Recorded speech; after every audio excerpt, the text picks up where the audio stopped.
Hello, this is a test for the Chinese interpreters. Can you please unmute your microphone and speak in the Chinese channel? Chinese channel, what's the quick test? I can hear you clearly, thank you. Can you go now to the English channel?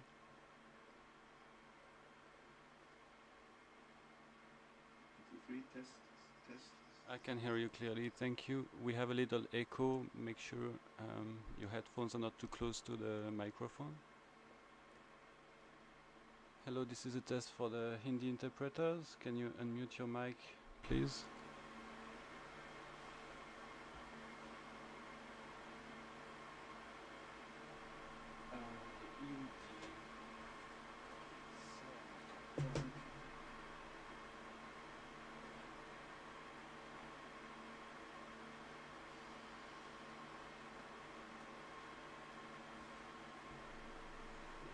Hello, this is...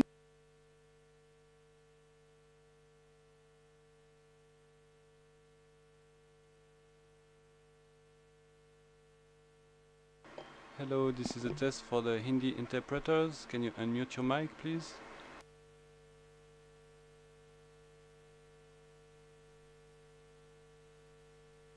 Yes, I can hear you clearly, thank you. Can you go... Oh, you don't do English. That's fine, thank you.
Thierry, tu peux unmuter s'il te plaît? Hello, Dr. Ryan, I can see you online. When you're ready, could you do a sound check, please?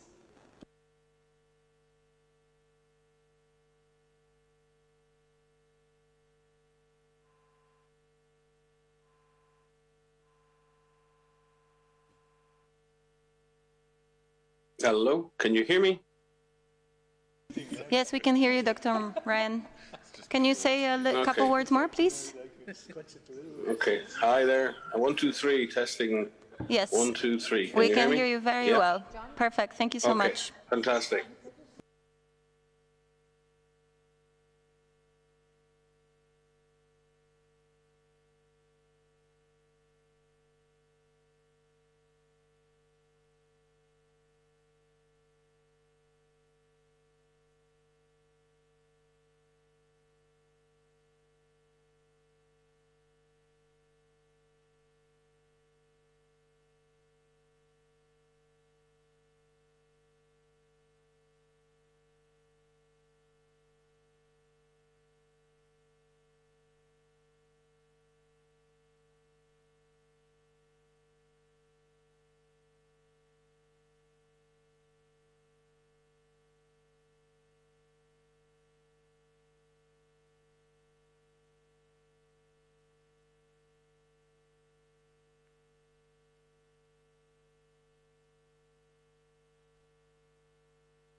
Hello, Dr. Medina, I can see you.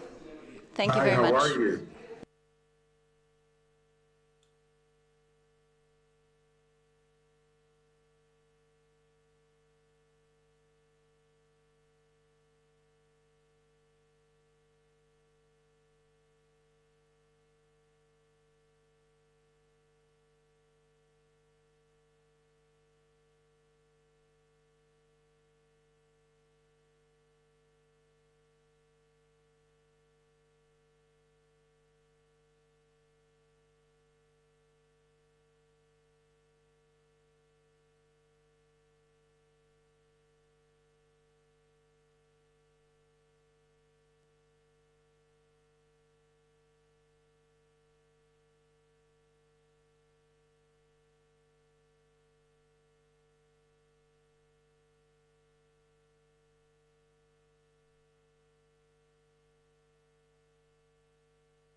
Hi, Chris. Sound check. Are we good? Hi, Bruce. I can hear you. Thank you.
Hello to everyone watching us through Zoom platform or on any of WHO social media platforms. Welcome to this regular press conference on COVID-19. My name is Ghebreyesus, and I will be moderating today's press briefing that will focus on the new phase of Solidarity Plus trial for COVID-19 treatments.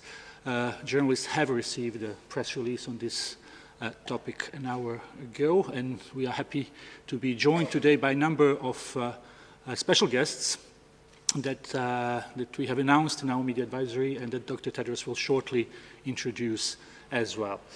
Today with us here in the room, we have beside Dr. Tedros, WHO Director General, Dr. Maria Van Kerkhove, Technical Lead on COVID-19, Dr. Mariangela Simão, Assistant Director General, Access to Medicines and Health Products, Dr. Ibrahima Sosefol, Assistant Director General, WHO Emergency Program. We also have Dr. Marie-Pierre Preciosi and Dr. Anna Maria Henao Restrepo, who are both co-leads of WHO Research and Development Blueprint. Online, from WHO side, we also have Dr. Kate O'Brien, who is Director Immunization, Vaccines and Biologicals, Dr. Bruce Aylward, Senior Advisor to the Director General and the lead on ACT Accelerator, Dr. Mike Ryan, who is Executive Director of WHO Health Emergencies Program.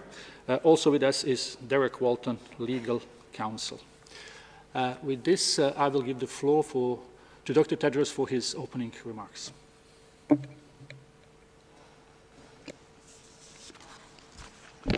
Thank you. Thank you, Tariq. Good morning, good afternoon, and good evening. Last Friday, the Ministry of Health of Guinea informed WHO of a case of Marburg virus disease in the country's southwest in a man who died 8 days after onset of symptoms. This is the first known case of Marburg in West Africa. WHO and our partners are supporting Guinea's Ministry of Health to investigate the source of the outbreak, trace contacts, and inform the local community about how to protect themselves. About 150 contacts have been identified and are being followed up, including 3 family members and a health worker who have been identified as high-risk close contacts. Marburg is a very different virus to the one that caused COVID-19, but many of the elements of the response are the same: isolating and caring for those infected, tracing and quarantining their contacts, and engaging local communities in the response. There is no licensed vaccine for Marburg, although there are vaccines under development. And WHO is working with our partners to seek opportunities to assess them during this outbreak through the R&D blueprint for epidemics. By contrast, we have several effective vaccines for COVID-19, and yet cases and deaths continue to rise. Last week, the 200 millionth case of COVID-19 was reported to WHO, just 6 months after the world passed the 100 million reported cases. And we know that the real number of cases is much higher. As I said recently, whether we reach 300 million and how fast we get there depends on all of us. At the current trajectory, we could pass 300 million reported cases early next year. But we can change that. We are all in this together, but the world is not acting like it. We already have many tools to prevent, test for, and treat COVID-19, including oxygen, dexamethasone, and IL-6 blockers. But we need more for patients at all ends of the clinical spectrum, from mild to severe disease, and we need health workers that are trained to use them in a safe environment. In October, WHO reported results of the Solidarity trial, which tested 4 treatments for COVID-19, involving almost 13,000 patients in 500 hospitals in 30 countries. That trial showed that the 4 drugs had little or no effect on hospitalized patients with COVID-19. We expect final results from that trial next month. Today, we're pleased to announce the next phase in the Solidarity trial, called Solidarity Plus.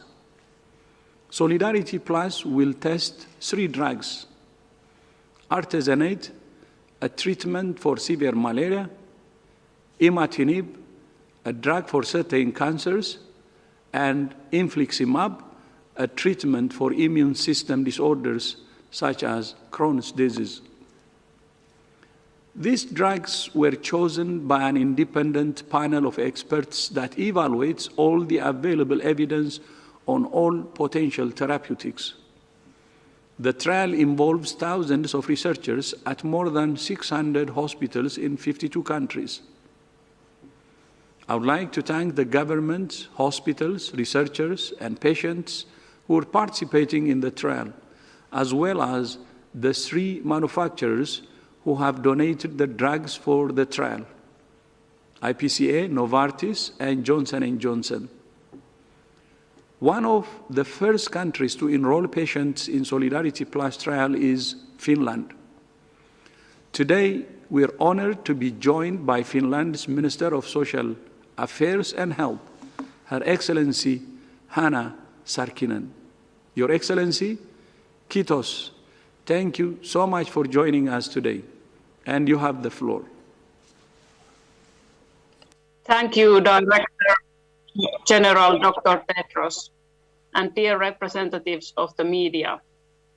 The COVID-19 pandemic has had a devastating impact on people's lives and livelihoods and on societies.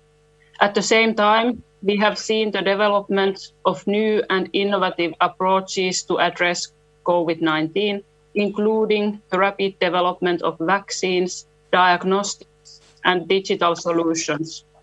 The progress of development with therapeutics has been slower. As Dr. Tedros wisely said, we are all in this together, and we can come out of this together. The ACT Accelerator and COVAX provide important multilateral support in providing equitable access to essential countermeasures. Finland has supported the ACT Accelerator with 100 million euros and the COVAX with 12 million euros, and we are starting vaccine donations through COVAX in coming weeks. COVID-19 clinical trials have a great potential to save lives. Even though there are approximately 3,000 clinical studies on COVID-19, most of them are too small to yield significant information. We need clinical trials that are large enough to bring better treatments for COVID-19 patients. The 2 such large, adaptive, and pragmatic international clinical trials are the World Health Organization's Solidarity Trial and United Kingdom's Recovery Trial. Recovery and Solidarity trials have reliably assessed the effectiveness of more than 10 different treatment modalities over 50,000 patients. Finland is proud that we have joined the World Health Organization's Solidarity Trial Consortium. We are pleased with the announcement of the beginning of the new phase, the so-called Solidarity Plus trial. It includes 3 new repurposed drugs and brings together more than 50 countries. In Finland, 14 major hospitals have joined the Solidarity trial. On 6th of August, 2 Finnish university hospitals in Tampere and in Helsinki were the first hospitals globally to start to randomize patients to the Solidarity Plus trials. Solidarity and recovery trials have set new standards and have shown that a combination of old-fashioned randomization, established clinical trials networks, and imaginative use of modern information technology are able to provide rapid and reliable therapeutic solutions. In the future, it is important to prioritize large, simple, collaborative platform trials and to enable collaboration between governments, regulators, funders, health services, patient organizations, universities, researchers, doctors, and other stakeholders. World Health Organization plays a crucial role in facilitating such collaboration. We are looking forward to successful outcomes from the Solidarity trial. Thank you. Thank you, Your Excellency, and thank you for your leadership in advancing research on therapeutics. Kitos again. One of the strengths of the Solidarity Plus trial is that it's truly global study, with researchers all over the world participating. Today, we're joined by two principal investigators in the Solidarity Plus trial, and my friend, Professor Samba, Director of the Center for Vaccine Development in Mali, and Professor Marco Medina from the National Autonomous University of Honduras. Professor So is also WHO's Special Envoy for COVID-19 in Africa. Samba, thank you for your leadership in the pandemic, your participation in Solidarity Plus, and for joining us today. You have the floor.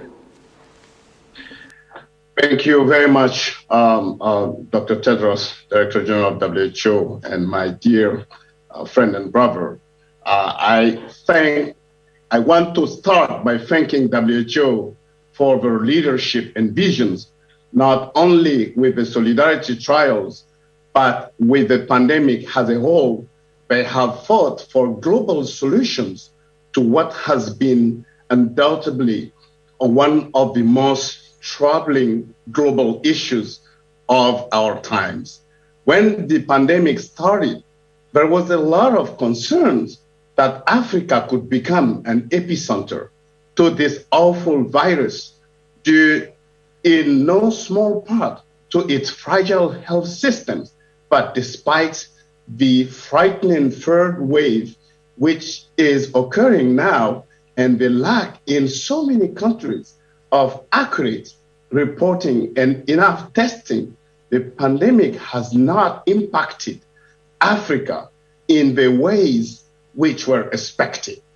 That is not to say that Africa is still not at risk. It very much is. We risk losing many hard-fought gains of the last decade through the decimation of essential health services and the economic impact. This is why trials such as the Solidarity Therapeutics trial, the so-called Solidarity Plus trial by WHO, are so critical. In my career in vaccine development and research, I have seen the capacity of African researchers and their contribution now more than ever in solving this puzzle for Africa and the world. I am very grateful to WHO and other partners for seeing this opportunity to build the capacity further and for the investment in doing so. Building this capacity will ensure that we are well placed in Africa to carry on developing the tools, drugs, and vaccines which are so needed for now and in the future. To end, I will say the truth is that in the global fight against infectious diseases, a country, even a continent, can never succeed alone. We will only triumph if we stand and work together. I thank you. Thank you. Thank you, my friend Samba. Professor Marco Medina is also no stranger to WHO. He is a neurologist and director of the WHO Collaborating Center for Research and Community Intervention in Epilepsy in Honduras. Professor Medina, thank you for joining us. We know Honduras is one of many countries now facing an increase in COVID-19 cases and deaths. We look forward to hearing from you about the situation in Honduras and how you think the Solidarity Plus trial can help. You have the floor. Thank you, Dr. Tedros Adhanom, Director General for the World Health Organization. Dear all, it is a great honor to participate in this important meeting announcing the next phase of solidarity called Solidarity Plus.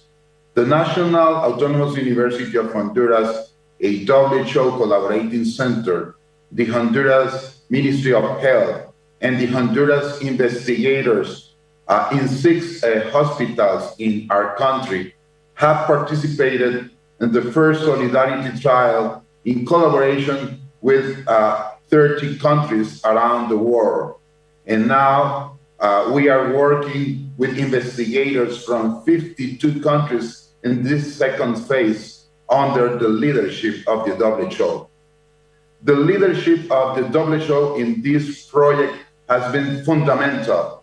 And the first trial was an extraordinary achievement where hundreds of investigators around the world were working globally to evaluate an effective treatment for this pandemic of COVID-19 and represented one of the largest international randomized trials around the globe.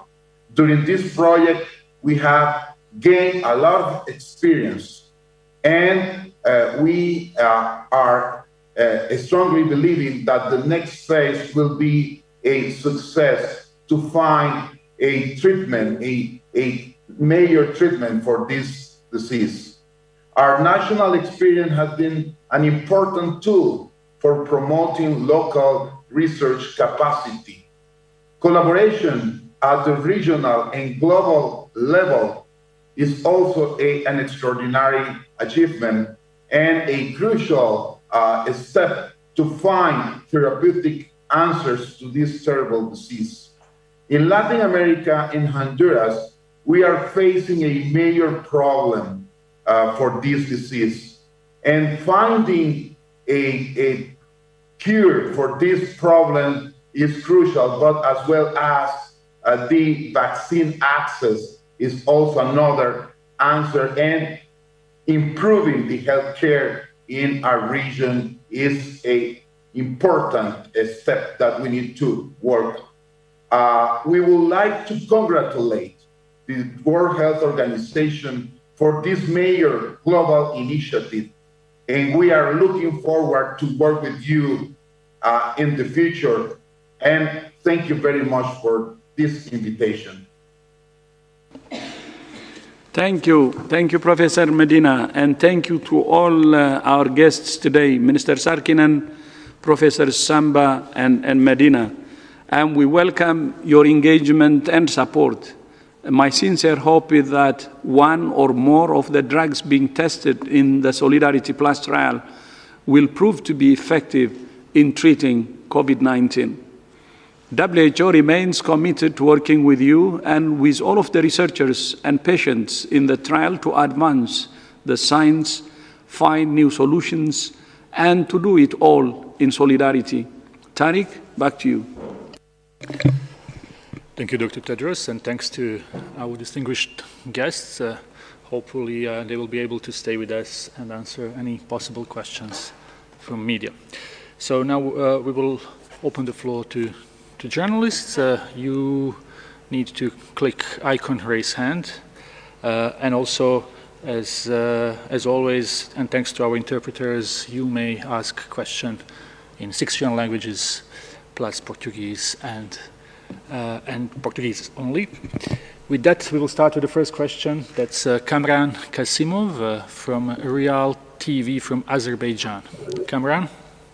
Do you hear me? Yes, very well. Hello, greetings from Azerbaijan, from Real TV, and thank you. I have a question. We see every day, every month, we see new stamp of coronavirus every month. Will these drugs, I mean Solidarity Plus trio, resistant to the new types of infection in future? Because every month there are new types of coronavirus, COVID-19, Delta, Alpha, and another. Thank you.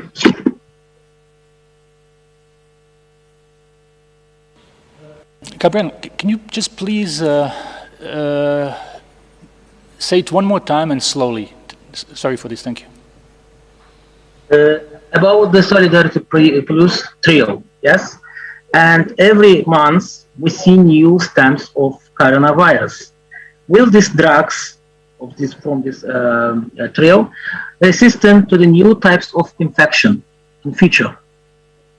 Thank you, Cameron. I think the question is these new drugs entering the trial and the variants, and will these drugs be effective against variants? So perhaps I'll start, and then I'm looking to Anne-Marie and Marie-Pierre if they would like to specifically address the Solidarity Plus trial. So I think this is a very good question, the question about whether or not the therapeutics that exist will work against the SARS-CoV-2 virus and the variants of concern, the variants of interest that are emerging.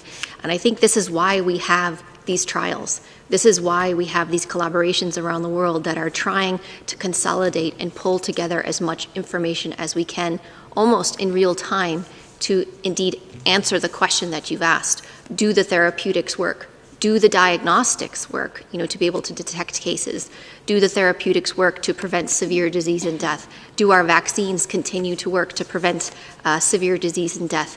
And this is why we have established all of these studies. This is why we have established these global collaborations and these regular consultations to gather that information to answer that question. So there will be more variants. The virus is evolving. It continues to evolve every day. We have 4 variants of concern that we are tracking. There are 4 variants of interest that we are tracking, and many more alerts that we have on our radar, in which we are looking to see, what will happen. So it's a good question. I don't have an answer to that, but I think what is important is that we have a process in place to be able to get those answers relatively quickly. Maria? Yes, thank you, Maria. We totally agree with the question being important. What we are doing is we have an independent panel of experts. They continuously review the evidence that emerges on potential treatments, and we continue to ourselves through the Solidarity trial, but also to our collaborations with other trials around the world, try to gather information on whether or not the treatments we are using now or the treatments we are evaluating in the trial lose their effectiveness because of the variants. So far, we have no evidence to ascertain whether or not that is the case. And in the case of the 3 drugs in the Solidarity trial, as Maria just said, as Dr. Bankerkova just said, this is why we are doing the trial, to ascertain if these drugs indeed have an effect on the duration of hospital stay, the need for ventilation and mortality in the context of the circulating variants. Yes. And just to add to these very important remarks, that this is precisely why Solidarity Trial is so important, because with such large platforms is the only way that we can get to the answer as fast as possible. And also with the geographic span, as you mentioned, there are many variants, and those variants can appear anywhere on the planet. And so having so many sites in so many different countries and regions will help us get to these answers as fast as possible. Thank you, Dr. Preziosi and Dr. Hanna Restrepo. Dr. Mike Ryan would like to add something. Dr. Ryan. No, I think the question raised is also very relevant in terms of treatments for emerging diseases. We've just had the Director General speak about Marburg disease, for which we don't have specific therapeutics. And this is always the case when we have new diseases emerge or new variants emerge. Right now, we're dealing with the therapeutics in the area of COVID or any disease, right now we have things like oxygen and supportive care, which is really important in all emerging diseases. That's where we start. Then we have the drugs that modulate the immune response. You've heard about the different steroids, dexamethasone, which help reduce inflammation. Then we have specific antibodies that can be developed, hyperimmune globulins or monoclonal antibodies. And they're essentially giving a person an antibody boost to fight the specific virus. And then there are specific antivirals, usually small molecules that interfere in some way with the virus and its reproduction. So there are 4 potential targets. And we're always behind the curve when it comes to an emerging disease because we're always starting behind the line. And that's why the R&D blueprint for epidemics is so important, and the work that's going on around the world to develop more broad-spectrum antivirals, to be able to develop monoclonal and polyclonal antibodies quickly, to be able to deploy and know how to use steroids and immunomodulators, things that modulate the immune response, be able to use them, and also getting people access to higher standards of care, basic oxygen and intensive care. So it's a combination of all of these things. And it's really important we learn the lessons now in COVID, because we're starting with Marburg, and we don't have the necessary tools. And we have to start learning how to develop these tools in advance and have them ready to go when we see these diseases emerge. And I think there are many lessons being learned. And I think it's really testament to all those researchers around the world in all those countries who are working with WHO and our partners to deliver on these platform trials that give us the power to be able to test many drugs at one time, many different kinds of intervention. Thank you, Dr. Ryan. We will go now to next question. That's Elizabeth Isakova from RIA Novosti. Elisa, you have the floor. Yeah, hi. I have one question and one small remark.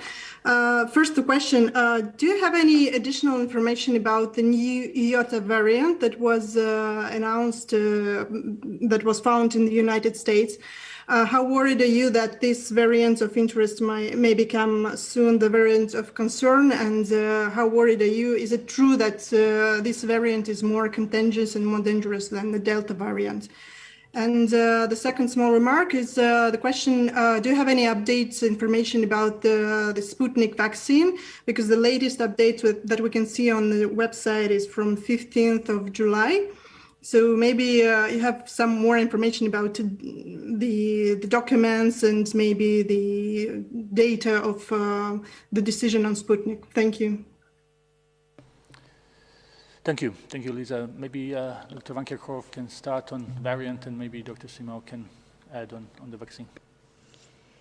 Thanks, Tarek. Thanks for the question. So on the first part of your question on the Iota variant, this is the B1526. This is a variant that has been classified by WHO as a variant of interest. It was the first documented samples we have of this variant of interest come from the United States in November 2020, and we designated this as a variant of interest in March 2021.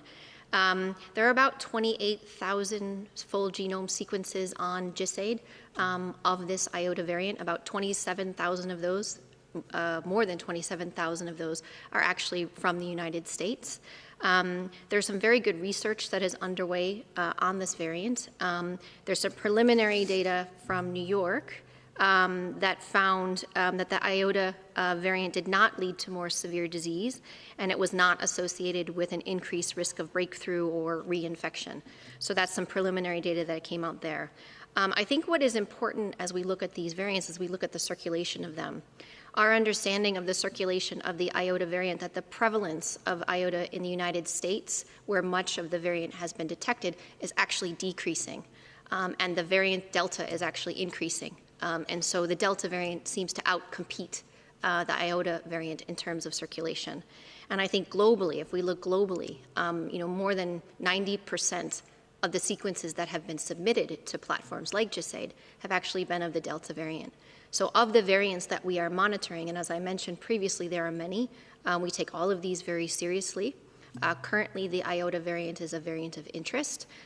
We are actively monitoring this one, as we are all of the other variants of interest and concern, to look at the data that's coming out. But as we understand, the Delta variant seems to be outcompeting the Iota variant. Thank you. And apologies, because actually that list that you saw on the website that says 15th of July, it's actually up to date, and it's updated every week, so it's the wrong date.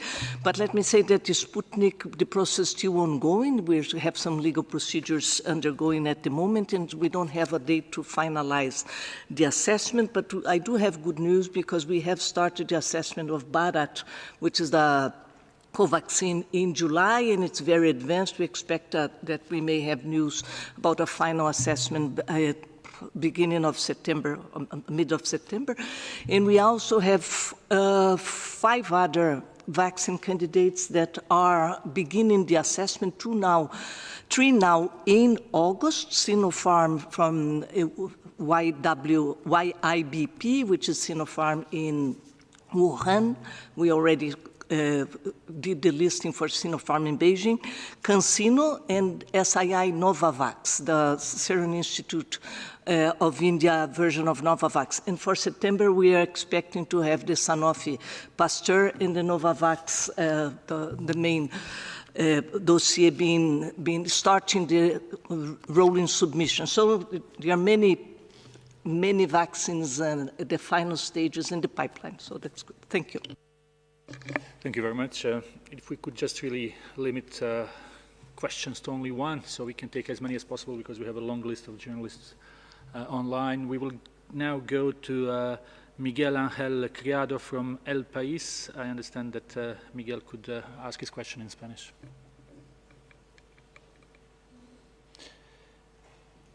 Miguel, you need to unmute yourself.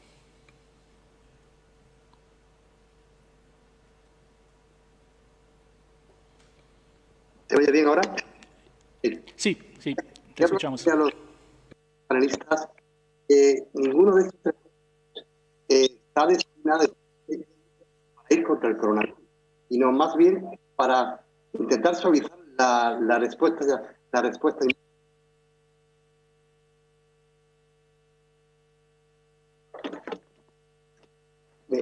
¿Me oye ahora? Miguel, unfortunately, you are broken. We can't hear the question, so we may come back to you in a second. Let's get to Gabriela Sotomayor from Proceso from Mexico. Gabriela. Hola. Hola. Hola. Hi. I'm back. Nice to see you again. And I wonder when we can attend press conferences in person like before. So I just heard that. One question by person, but I wish to ask 2, but okay. My first question. The case of Tanzania is very surprising for me, with 1,367 cases and 50 deaths so far. I read that every Sunday, a large number of people take a medicine against malaria as part of their habits to avoid that disease. So I wonder if the medicine has something to do with the low number of COVID cases. And if I can ask a second question on Mexico. Mexico is increasing the cases with the Delta variant.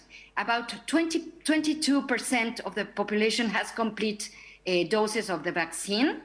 So what can be done to avoid scenarios such as those in Brazil or India?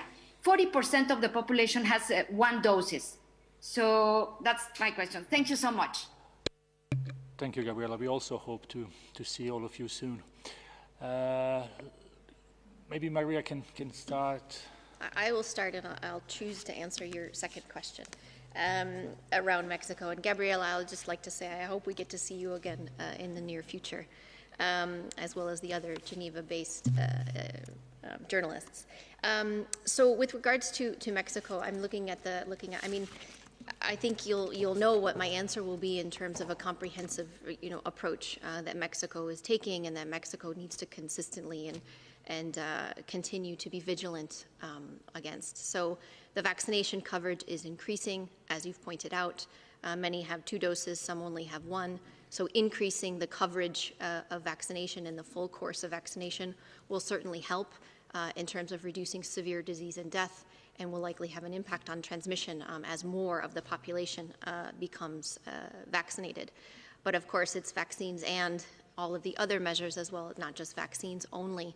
So continuing to make sure that there is strong, robust surveillance, that there's good testing, and that testing, those results come back quickly and are lead to action. And so we've seen, across the country, there have been different peaks. Those peaks have been driven down, and it certainly can be done again, especially in the context of the additional tool of vaccines and vaccination. And so it's staying the course. It's really making sure that there are consistent approaches, that the use of these interventions are tailored and targeted, time-bound to where they are most needed across the country, making sure that the population is well engaged and they know what to do. We need everyone on the planet to really understand how they can play a role, positively or negatively. And I think part of the Director General's message today about all of us being in this together, but we're not really acting like we're all in this together, is true around the world. And I think it's really important that from WHO, it's very clear that we want everyone to play a part in this these control efforts, and they can at individual level measures of continuing to wear your mask, avoiding crowded spaces, spending more time outdoors than indoors, washing your hands, getting the vaccine when the vaccine is offered. There are many people around the world who do not have access to the vaccine, who have not been offered. So when it is your turn, please take that turn and continue to have that. And make sure you have the full dose. But it's about doing it all and making sure that we stay vigilant. Thanks. Thank you. Would someone like to maybe try to answer the first question on malaria drug that is being used in certain countries? Yeah, I want to reiterate what we said just now, that we have an independent expert group that helps WHO to review the evidence of all the emerging drugs and treatments that are available. And as they become promising based on the data, then we consider them for the therapeutics trial, the Solidarity Plus. In addition, WHO has another independent group of experts that routinely review the evidence on drugs for which there is information from phase 3 clinical trials and beyond. And this independent committee also helps WHO to formulate the guidelines that will be used to improve or to adjust the current clinical management of patients with COVID. So any drug that is being tested or used through a clinical trial or through an observational deployment in a country is of interest for us. We always review the evidence, and as the evidence helps us make conclusions and our experts give us recommendations, we take them up. Thank you. Thank you. Dr. Ryan would like to add. Dr. Ryan? Yeah, no, just to follow up on Anna Maria's point, which is very well made. In science, very often we make observations. We observe that certain things happen.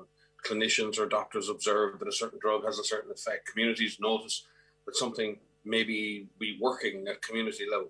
But they're observations, and they're full of biases, because we have many biases that drive how we look at data.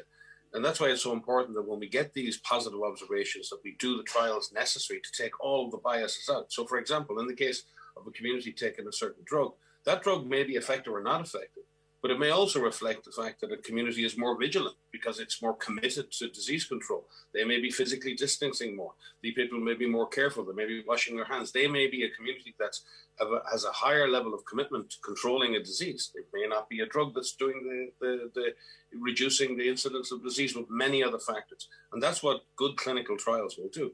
They will standardize all of those factors and then come up with answers that tell you exactly what a particular drug is doing within a particular patient population.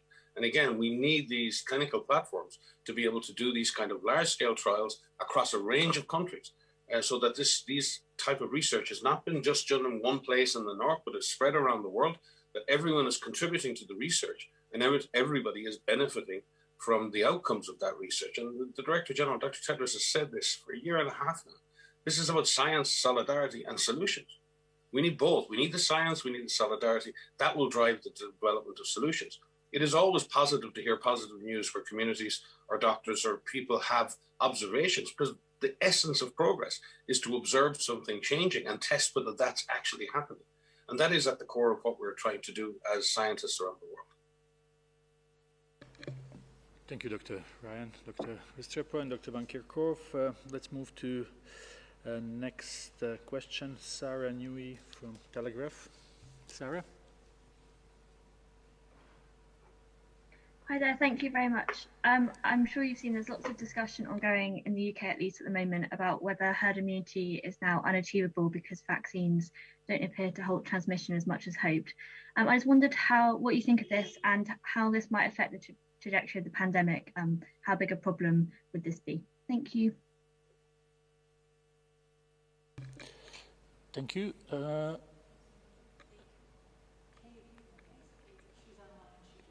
Okay, so let's Kate O'Brien, if Kate is online. And Dr. O'Brien, can you take this question? Yeah. Thanks for the really important question, and one that countries around the world are asking, and one that at WHO we're looking at very carefully and monitoring the evidence around this. The issue of herd immunity is an important one. It's really the observation and the effect of added protection beyond that you would expect simply attributable to the number of people or the proportion of people who have been immunized in the population. So it's sort of that added impact of a vaccine program, because the people who are not immune, because they haven't been able to be vaccinated, are embedded among and within groups of people who already have been vaccinated. So it makes it really hard for a virus or another pathogen to move from one person to another. And those people who aren't protected directly are nevertheless at reduced risk of disease. There's no magic number at which the proportion of the population who needs to be vaccinated, there's no specific number, some magic number that needs to be achieved. It really is related to how transmissible the virus is. So we know for measles viruses, for example, which are highly transmissible, that we need an enormous fraction of the population to be immune or to be vaccinated and immune through that mechanism in order to achieve that protection of the unvaccinated or non-immune people, somewhere around 95% of the population. And what's been happening with coronavirus for the SARS-CoV-2 virus is that as the variants are emerging and are more transmissible, it does mean that a higher fraction of people need to be vaccinated in order to likely achieve some level of herd immunity. So this is an area of scientific uncertainty. It's an area that we're watching really carefully. The studies to evaluate the magnitude by which the vaccines are preventing transmission and not just disease are really important studies. They're difficult studies to do, and we need those studies variant by variant, and we need them vaccine by vaccine. So I think the general wisdom and the general assessment is that as the SARS-CoV-2 variants are increasingly transmissible, and as they're emerging and transmitting around the world, that a greater fraction of the population needs to be vaccinated in order to affect some degree of herd immunity. So the most important thing at this point is to get on with the vaccine programs at the highest degree of equitable distribution possible, because the primary target is to prevent serious disease, hospitalization, and death. That's the primary objective of these vaccines. And we have a panel of vaccines that are really, really effective at doing that. And it is the equitable distribution so that those kinds of serious outcomes of infection are prevented in every country around the world, even as we continue to pursue ever greater coverage with vaccines to try to reduce the transmission. But we don't have vaccines that are highly effective at reducing transmission. And so this interplay between the viruses, their evolution, and the vaccines is going to continue to play out. And we really have to focus on that severe disease spectrum end, along with assuring that we are not taking our foot off the pedal of the other interventions that work to reduce transmission: masking, hand washing, distancing, not being in large gatherings of people. All of those things, it's vaccines and those things, are going to address the transmission while vaccination coverage increases. And we will find out to what magnitude coverage needs to be in order to try to get some level of herd immunity. Thank you, Dr. O'Brien. And obviously our guests, Minister Sarkkinen, Director Samba and Mr. Marco Medina, are welcome to add to any of questions, their thoughts. Just make sure that you let us know, and we will put you online. Next question is from Kai Kupferschmidt from Science. Kai? Hey, Tariq, thanks and congrats on restarting Solidarity. I just wanted to ask for a few more details. Can you give an idea? So Finland was the first country to start. How many countries, already have the drugs in place and all the necessary approvals? Basically, how many countries? How fast do you expect it to ramp up? And the other brief thing is just I understand that Finland isn't testing artesunate. And I'm wondering how many other countries are not doing that. Is that just Finland, or are there several countries?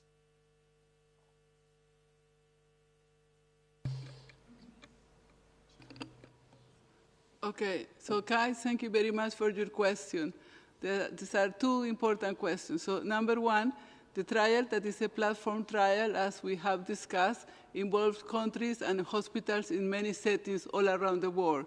It is organized as an adaptive design trial. It is adaptive also in the choice of the treatments. So if the treatments are not approved by the regulatory authority of the given country to be included in the trial, or at a point in time during the randomization they are not available in a given hospital, the platform we use allows the clinicians to proceed with the randomization, and it continues to be a randomized trial with a strong evidence being generated. That's the first thing. The second is that we have, as Dr. Tedros mentioned, 52 countries in the trial. The process of approval, regulatory and ethical, changed from country to country. In the middle of the pandemic, many countries have accelerated the process, but still there are differences. Some of the countries have already obtained the approvals, and as they obtain the approvals, including the import permits for the admission of the therapeutics in their country, we proceed with the shipment. And my colleague, Dr. Marie-Pierre Preciosi, will provide some additional specific numbers. Thank you. Yes.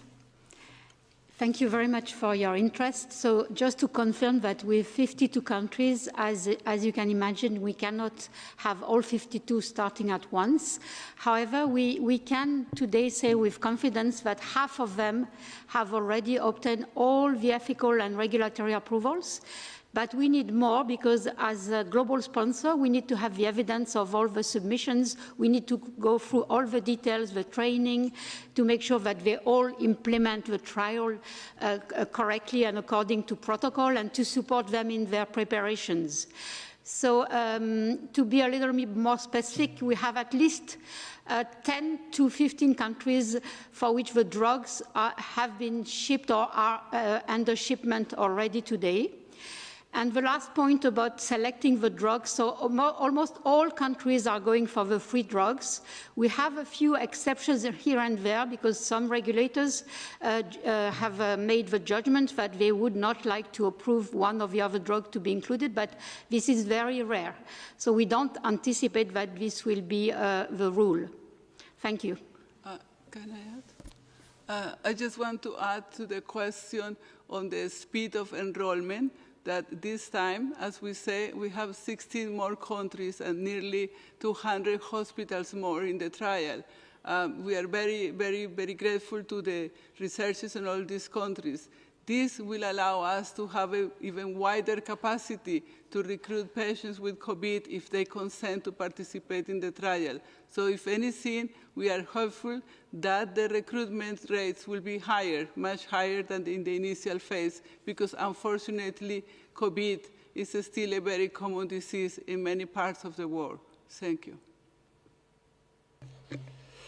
Thank you very much, Dr. Preciosi and Dr. Restrepo. We will now move to Helen Branswell from Stats. Helen?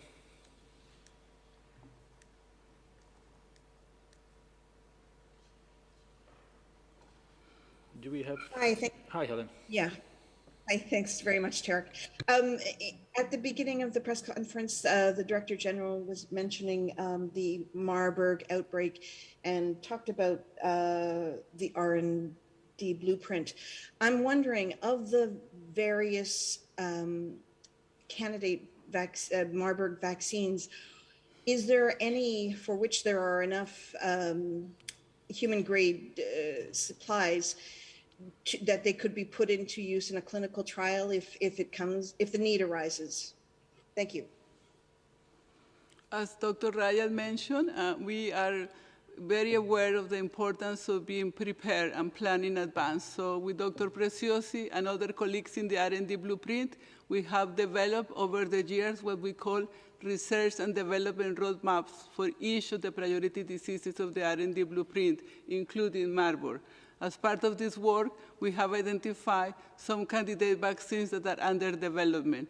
Specifically, we know that there is one candidate vaccine that has good data in preclinical phase, meaning when it's tested in animals. And this phase is very important because it provides the developers information on whether or not the vaccine actually induces an immune response, protects the animals, and is safe. And following that, this vaccine also have information on safety in humans and some initial very good results on immunogenicity. There are other candidates. So as we speak, we are actively engaged with the developers. We are discussing the possibility of testing these vaccines in the field in this rare outbreak of Marburg. And we are committed, as we have done work for other emerging infectious diseases, to try to accelerate the evaluation of any life-saving vaccines and treatments.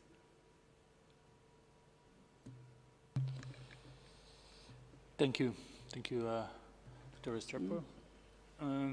Dr. Ryan, would you like to add something?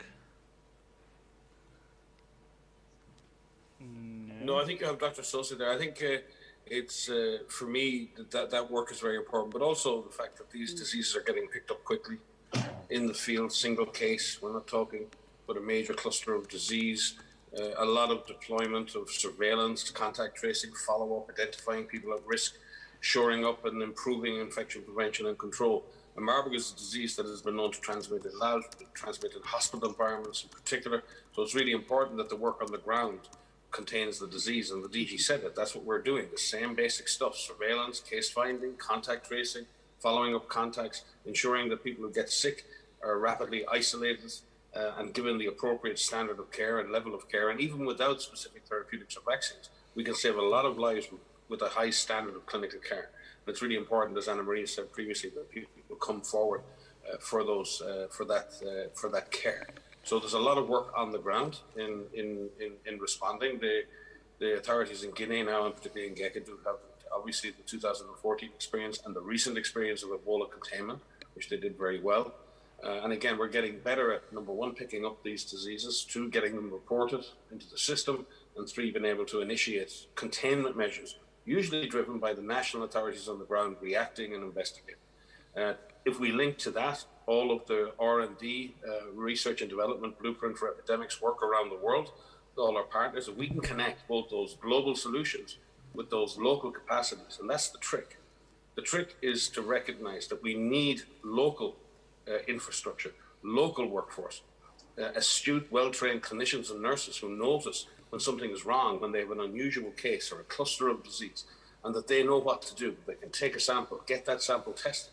These samples were tested in Guinea, then confirmed at a reference lab in Senegal. These samples didn't have to come to Europe or North America because the capacities now exist in Africa to do this work, really high quality work. Samba and other people have been instrumental in developing these capacities in Africa. So we really have to build that infrastructure, the human infrastructure and the physical infrastructure. And then we need to connect that infrastructure and those people with global solutions, global research, global innovation. The two together give us the answer.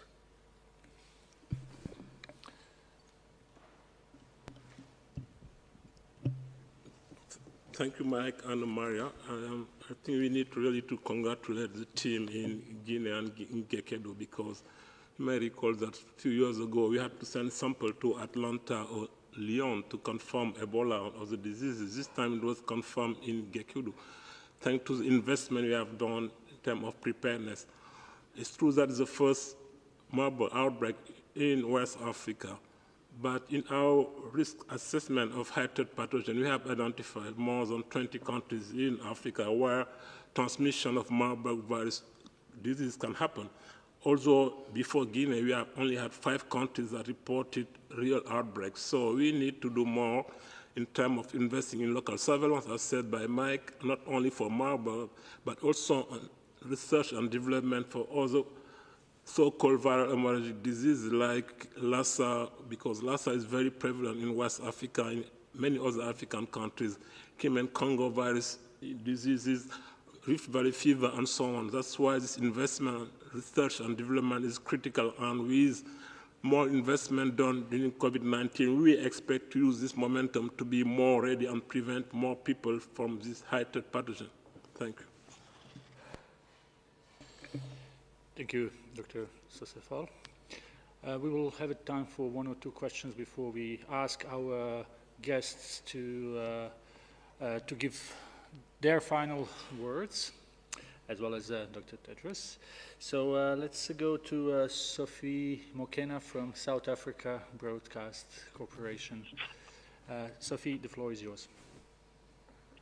Thank you so much. My question revolves around the issue of stigma. As we see more countries administering the vaccine, particularly in the sub-Sahara region, there's now a growing trend where those who are vaccinated are kind of not comfortable to interact with those who are not vaccinated. And we had this problem during HIV and AIDS, where people who were positive were being stigmatized. What is the position of the World Health Organization? Because we see the similar reaction in other regions of the world. Thank you, Sophie. Maybe Bruce can start, and then Maria can add as well. Bruce, would you like to take this one? Sure. Thank you very much for the question, Sophie, and thank you, Tarek. I think one of the most important things refers back to a theme that the Director General and that Mike have spoken to repeatedly, and that is the issue of solidarity in the response to COVID-19. And we're in this, as we said, together. Whether people are vaccinated or unvaccinated, we need to make sure we're putting in place the same measures to protect the entire population, the same social distancing where appropriate, the same masking where appropriate, et cetera. But the goal is with vaccination that we can eventually get to the point of reopening societies, reopening economies. And in any situation, there's always going to be a mix of vaccinated, unvaccinated. The goal, of course, is to get as much of the population vaccinated as possible. But again, we would really want to minimize and avoid any stigmatization whatsoever of people, whether vaccinated, unvaccinated, because it will simply be one more barrier to the solidarity that's going to be key to how we operate as societies, how we operate within the health profession to get out of this crisis. Thank you, Dr. Aylward. We will now ask our special guests for some final remarks, and we will start with the Minister Sarkkinen, Minister of Social Affairs and Health from Finland. Minister, please, the floor is yours. Thank you very, very much. I would just like to add that important aspect in the Solidarity Plus is that it is simple to participate for the hospitals and for the doctors and for the teams, and it doesn't create much extra work in the treatment of patients. So I think this is an important aspect of the Solidarity Plus, and also key for that we have been able to make it so popular in the Finnish hospitals and in the Finnish healthcare. But in the end, I just want to thank the World Health Organization for its leadership in the COVID-19 response and creating this very important platform for the global cooperation and solidarity. Thank you very much. Thank you very much, Minister, for your participation in today's event and for your work on Solidarity Plus trial. Mr. Samba, Director of Center for Vaccine Development in Mali and National Principal Investigator for Solidarity Plus trial, you have the floor for some final remarks. Thank you very much. I would like to thank WHO for organizing this important press conference. And I would like to also thank the speakers, starting with the DG for inviting me, and thank to the Minister and to Professor Marco and to all of the speakers. This is a very, very important way to go with this pandemic. As the DG used to say almost 2 years ago, no one can do this alone. This is global. We have to go together. And this is one of the great examples that WHO is showing here, involving places, as Dr. Sose said, 2 years ago, I shipped the first Ebola samples with Dr. Sose himself when he was WHO rep in Bamako, Mali. We shipped together the first 2 samples to Atlanta. But today, I can test that in my own lab. Today, we can test COVID in my own lab. So this is what we need, and this is Africa, this is the world. So let's continue fighting together. Let's continue to go together, work together for each of the continent and for all of the continent. I thank you very much again for having us. And I will repeat my last sentence. The truth is that in the global fight against infectious diseases, a country, even a continent, can never succeed alone. We will only triumph if we stand and work together. And this also used to be said by the DG somehow at the very beginning. And still, thank you very much for having us. There was one question, so vaccine stigma. I would like just to say this, it depends on the community where you are, on the country where you are.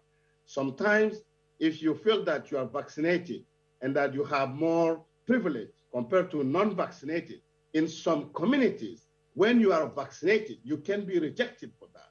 So it depends on where you are, and we need to work together. It's a great problem, and we need to work together. We need communication to solve that. Thank you very much.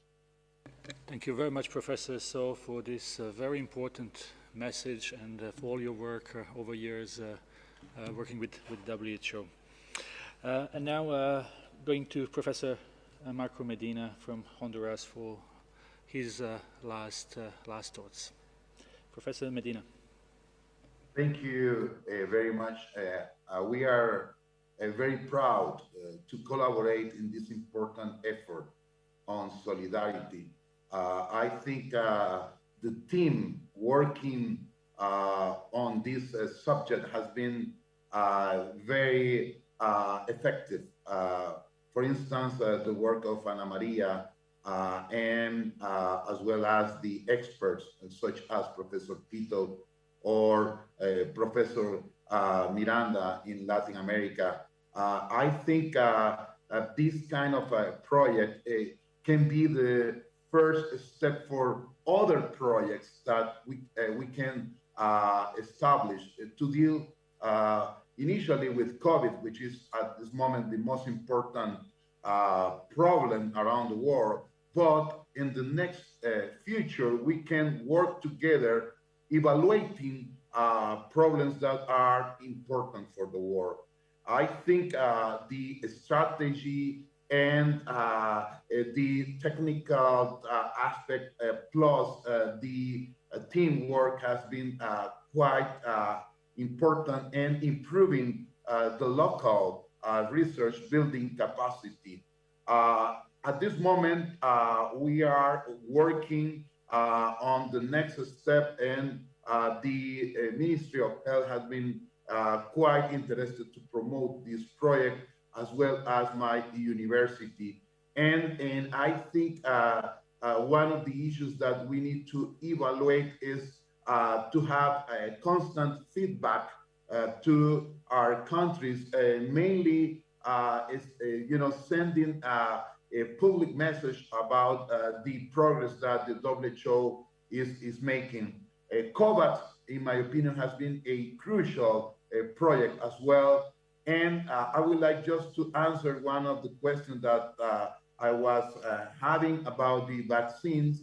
Actually, because from the support of COVAX, we got a lot of vaccines, mainly AstraZeneca, Pfizer, and Moderna. But we need to work against fake news. And with PAHO and our university, we are planning to evaluate the impact in our population about fake news that can affect treatment and vaccination. And I think that is an important issue that we need to evaluate. Finally, I would like to thank the leadership of Professor Tedros and the WHO team. I know very well how a strong work you are doing right there, with few people working, but together with the people around the world, we can make a great success for against this problem, this major pandemic that are affecting our world. Thank you very much. Many thanks, Professor Medina, and to all guests online, special guests, WHO colleagues, and WHO colleagues here in the room. As always, we will send an audio file from this press briefing, as well as some video material later in the evening, and transcript will be posted tomorrow. Just a quick word to Miguel Angel from El País. We received your question in writing, so we will try to answer that. Sorry for the bad communication. With this, I will hand to Dr. Tedros for his final words. Thank you, Tariq. I concur with our guests' closing statements, so I don't have anything to add, except thanking our guests for joining us today. And thank you to Minister Hanna Sarkkinen, thank you to Professor Samba, and also thank you to Professor Marco Medina. Thank you so much. And the way out of this pandemic is, as you have all stressed, working together. So thank you so much again. And thank you also to our media colleagues for joining us today, and look forward to having you in our upcoming presser. Thank you.